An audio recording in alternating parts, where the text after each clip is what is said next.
They say prey species don't become apex predators. They say evolution doesn't work backwards.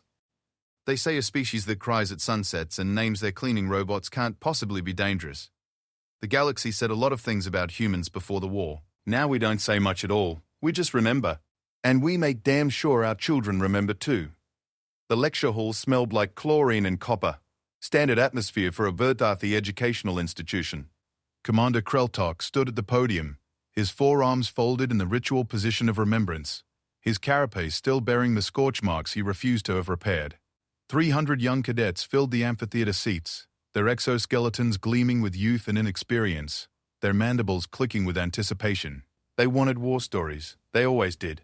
Young soldiers throughout the galaxy craved tales of glory, of honor, of the thrill that came with facing death and emerging victorious. Kreltok had given hundreds of these lectures over the 20 cycles since the war ended. He knew what they expected. He also knew what they needed to hear instead. You think you know about humans, Kreltok began, his translator chip rendering his clicks and whistles into galactic standard. You've seen their entertainment broadcasts.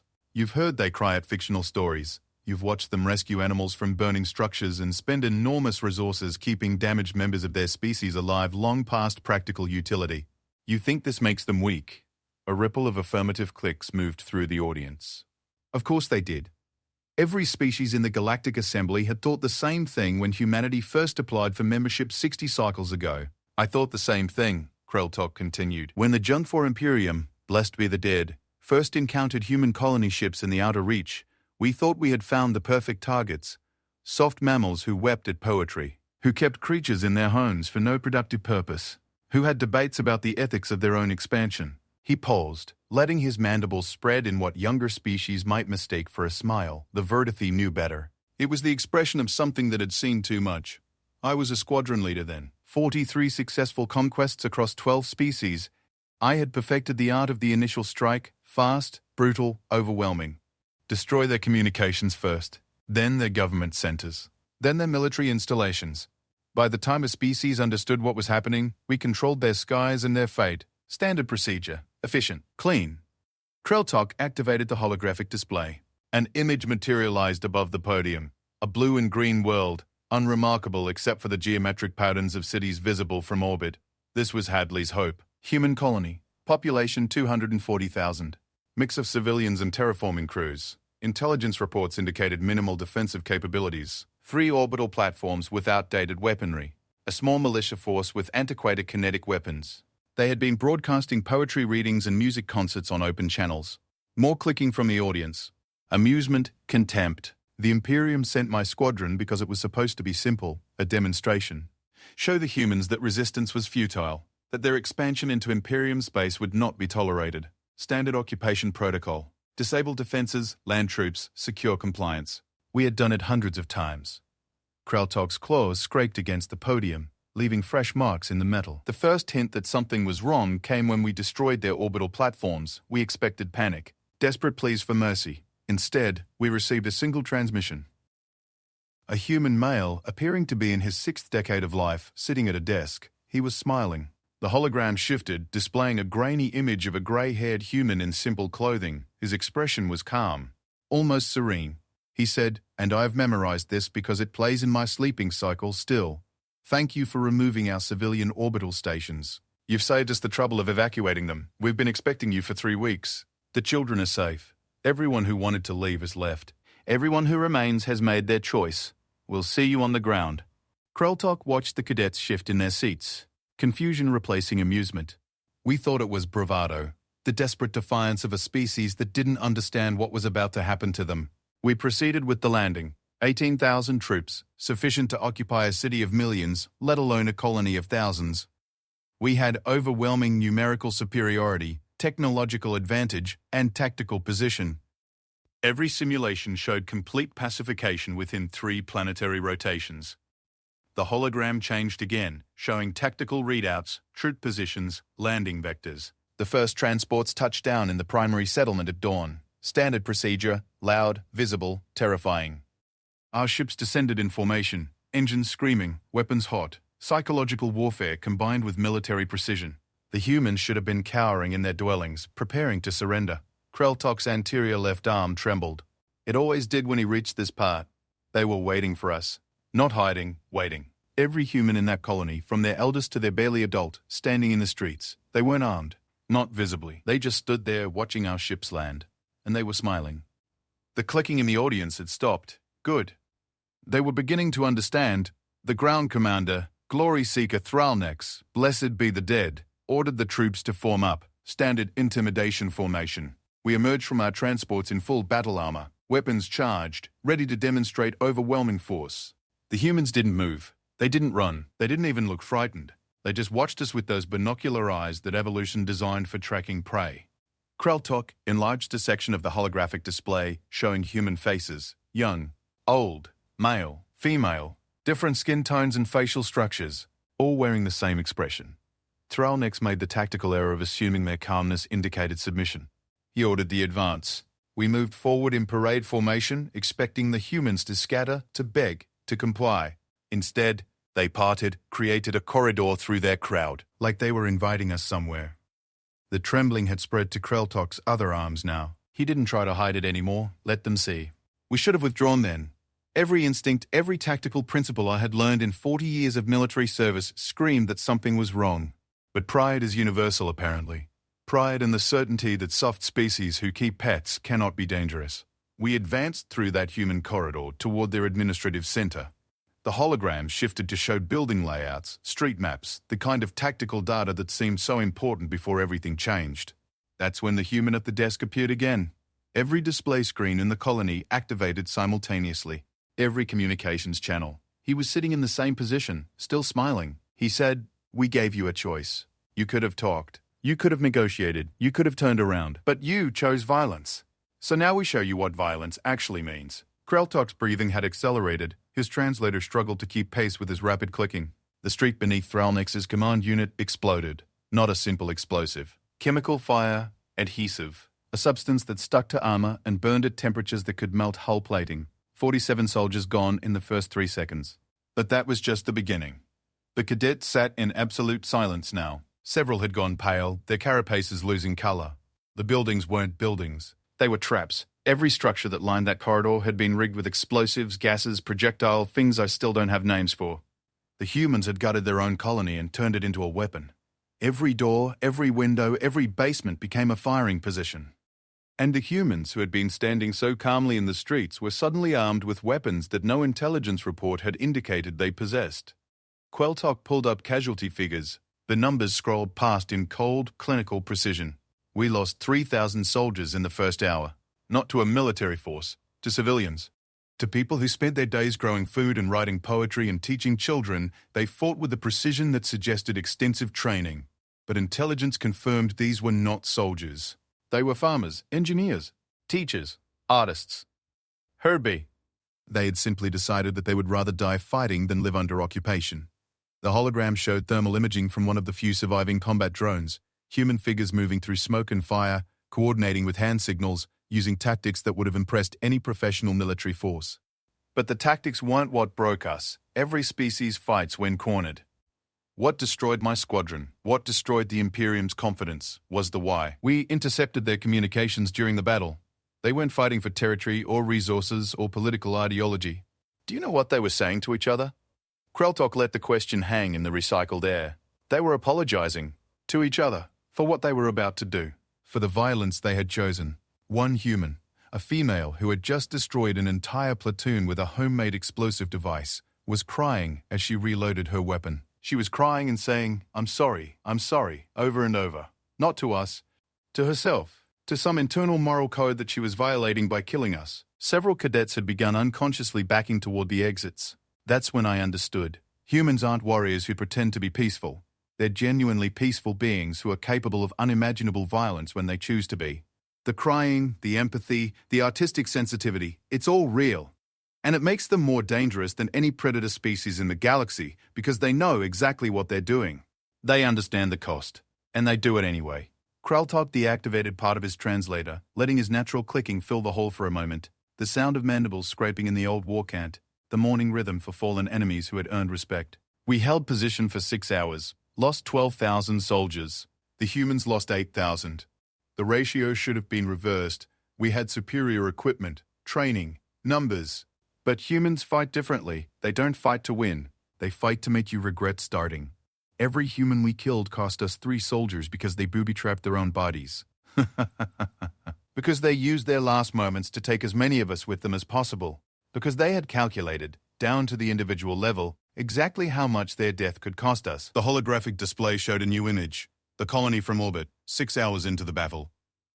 Fires burned across the settlement, but in patterns that suggested careful planning rather than chaos. The decision to withdraw came from Fleet Command. We were winning, technically. Advancing meter by meter, securing positions. But the mathematics were clear. At current casualty rates, we would pacify the colony with approximately 400 soldiers remaining, 400 out of 18,000. Unacceptable losses for a minor colony of an unaligned species. Kreltuk's voice had dropped to a near whisper, forcing the cadets to lean forward to hear through the translation. As we retreated to our transports, the humans didn't pursue. They just watched us leave. Some of them were still crying, still apologizing, still looking like the peaceful, empathetic species they genuinely are. Except now they were covered in our blood and theirs, standing in the ruins of their own colony, having sacrificed everything to send a message. The hologram froze on a final image. A human child, no more than 12 cycles old by their development standards, holding a rifle nearly as large as their body, tears streaming down their face, standing over the body of a fallen Imperium soldier. That image was transmitted across every human network within hours, not as propaganda, as a warning, as a demonstration of what humans were capable of when pushed. The Imperium intercepted the transmissions. We thought they would inspire fear in humanity's allies, proof of human savagery. Instead, every species that received the image came to the same conclusion we did. Kreltuk straightened, his full height impressive even with age. Never push humans to the point where they stop being peaceful. Because their capacity for violence is only limited by their moral restraint. And when that restraint is removed by necessity, by threat to their children, by invasion of their homes, what remains is the same creature that hunted megafauna to extinction on their homeworld using nothing but persistence and pointed sticks. The lecture hall had gone cold despite the heating systems. Kreltuk could smell the fear scent from the younger cadets, the acidic tang of genuine terror replacing youthful bravado. The Imperium sent a retaliatory fleet, 12 dreadnoughts, 60 support ships, 300,000 soldiers. They glassed 4 human colonies from orbit, unwilling to fight on the ground again. They thought overwhelming force from a safe distance would break human resistance. Kreltuk's mandibles clicked in what might have been laughter if the Vidathi were capable of humor about such things. Instead, humanity did something no species in galactic history had done before. They unified. Not just their military, their entire species. Every human world, every colony, every station, every ship. Within one planetary cycle, they had mobilized a war economy that consumed their entire civilization. They stopped being separate colonies and nations and became a single weapon pointed at the Imperium. The hologram displayed a tactical map of known space, showing the progression of the war in accelerated time. Human forces spreading like a crimson tide. They didn't fight like we expected. They didn't mass their forces for traditional engagements. They did to the Imperium what they had done to my squadron at Hadley's Hope, but on a galactic scale. Every human became a potential threat. Their civilian ships carried military-grade weapons. Their trade stations were disguised forward operating bases. Their merchant vessels were Q-ships with enough firepower to destroy cruisers. Kreltuk pulled up a specific incident report, one of thousands. A human cargo hauler surrendered to an Imperium patrol. Standard procedure was to board, confiscate cargo, enslave the crew. The boarding party entered the cargo bay to find the entire human crew sitting on the floor, hands visible, completely compliant. The humans waited until the Imperium soldiers were fully inside, then one of them said, "We're sorry for this." The cargo bay was rigged to explosively decompress, venting the Imperium soldiers into space while the humans were safely locked in pressure suits. The ship then rammed the Imperium patrol vessel before the survivors could seal their breach. The clicking that spread through the audience now wasn't amusement. It was the sound of chitinous armor contracting in involuntary fear response. This happened thousands of times across hundreds of systems. Humans apologizing even as they killed us, weeping even as they destroyed our ships, mourning their own dead while ensuring we had plenty to mourn too. They turned every encounter into a no-win scenario. Board a human ship, ambush, attack a human station, booby trap. Occupy a human world, insurgency that cost more to suppress than the world was worth. Kreltuk advanced the timeline on the holographic display. The war lasted 3 cycles. 3 cycles of humanity doing to the jungful Imperium what they do best, persistence hunting. They didn't try to win battles, they tried to make every battle cost us more than we could afford. Their ships were smaller and cheaper to build than ours, so they traded 3 of theirs for 1 of ours and considered it victory. Their soldiers wore lighter armor but moved faster, died easier but killed smarter. They calculated the breaking point of our economy, our morale, our willingness to continue, and they pushed us to it with mathematical precision. The holograms showed the final battle, the Imperium homeworld, surrounded by a human fleet that had materialized from nowhere using some kind of stealth technology that still hadn't been fully explained.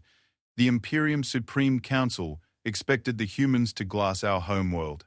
We had done it to 4 of theirs, but that's not how humans operate. They sent a single shuttle to the surface, unarmed, containing 3 humans, a military commander, a diplomat, and a translator. They landed in the Capitol Plaza and walked into the council chambers like they had been invited to tea.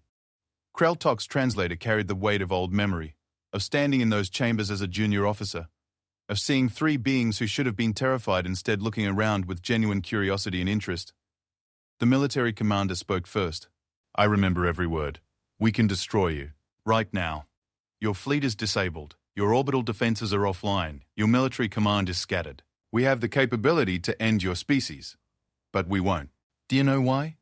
The cadets were completely still now, barely breathing. The Supreme Council demanded to know, and the human commander said, because we remember what you made us do.